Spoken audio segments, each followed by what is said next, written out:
La visualisation fonctionne pour certains et pas pour d'autres. Elle fonctionne dans certains cas et pas dans d'autres. Pourquoi? Je te partage ici 5 prérequis fondamentaux pour que ta pratique devienne puissante et réellement transformatrice. Premier prérequis, comprendre que tu visualises déjà en permanence toute la journée. La visualisation, c'est pas seulement un exercice que tu fais en 5 minutes le matin, c'est quelque chose que tu pratiques naturellement, en permanence, toute la journée, sans le savoir, sans même en avoir conscience. Quand tu te promènes dans la rue et que tu penses, ou quand tu ne penses pas, tu visualises. Quand tu ressens une émotion, tu visualises. Quand tu agis, tu émets une fréquence et donc, quelque part, tu visualises. Ce qui nous intéresse ici, c'est la visualisation consciente, dirigée vers un objectif qu'on peut pratiquer quelques minutes le matin ou le soir. Mais n'oublions pas que nous visualisons en permanence. N'oublions pas de prendre conscience de nos pensées et de nos actions quotidiennes pour qu'elles soient en cohérence avec nos objectifs et notre visualisation consciente. Deuxième prérequis, visualiser, c'est d'abord ressentir.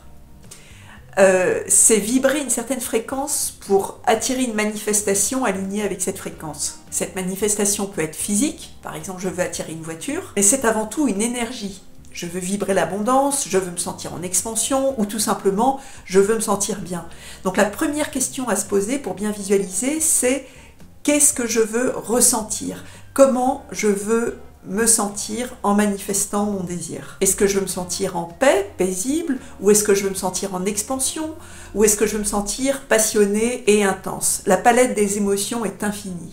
Ensuite, il ne me restera plus qu'à ressentir cette vibration et à la rendre présente. Et pour la nourrir, cette vibration, je peux ensuite utiliser n'importe quel support, que ce soit des images, un tableau de visualisation, mais aussi un souvenir, une image mentale, ou aller dans un lieu particulier qui m'inspire. Troisième prérequis, te rappeler que l'essentiel est déjà là. En fait, le but de la vie, c'est le bien-être, c'est de se sentir bien, de se sentir heureux. Je peux me demander dans quelle mesure j'ai déjà atteint cet objectif essentiel.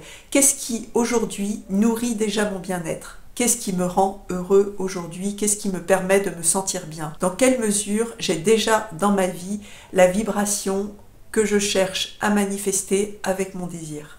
Quatrième prérequis, pas de visualisation sans un passage à l'action. Le passage à l'action est déjà une vibration en soi. Donc, est-ce que mon action, est-ce que mon comportement sont en cohérence avec ma visualisation quotidienne? Par exemple, si je visualise le succès professionnel avec une énergie d'expansion, d'excitation, mais que je ne sors pas de chez moi pour passer des entretiens ou pour rencontrer des clients, je vais émettre une fréquence opposée à ma visualisation, une énergie de peur, de procrastination, d'hésitation. Personnellement, j'ai décidé de prendre 2 à 3 minutes après chaque visualisation pour noter 1 ou 2 actions inspirées, petites ou grandes, que je vais réaliser dans la semaine. Cinquième prérequis, entrer dans un dialogue avec la vie. La visualisation fait partie d'un dialogue avec la vie. Quand je visualise, la vie me répond, les circonstances me répondent. Donc on ne peut pas arriver en force, forcer les choses, forcer la réalité. Par contre, j'ai mon mot à dire, donc je le dis avec la visualisation, mais ensuite, je me mets à l'écoute de ce que la vie me renvoie. Et cela fait partie du fun de la visualisation. Être attentif aux signes, aux opportunités qui se présentent et répondre. Répondre souvent courageusement à ces opportunités. Ne pas rester planqué, entre guillemets. Donc je vois la visualisation comme un dialogue avec la vie. Je visualise, la vie me répond. La visualisation permet de co-créer avec la vie. En conclusion, la vibration que tu cherches à manifester, tu la connais déjà. Sinon, tu ne pourrais pas la manifester. Elle est déjà en toi, tu l'as déjà manifestée intérieurement, mais aussi extérieurement, dans ton passé ou dans ta vie présente. Elle est déjà là.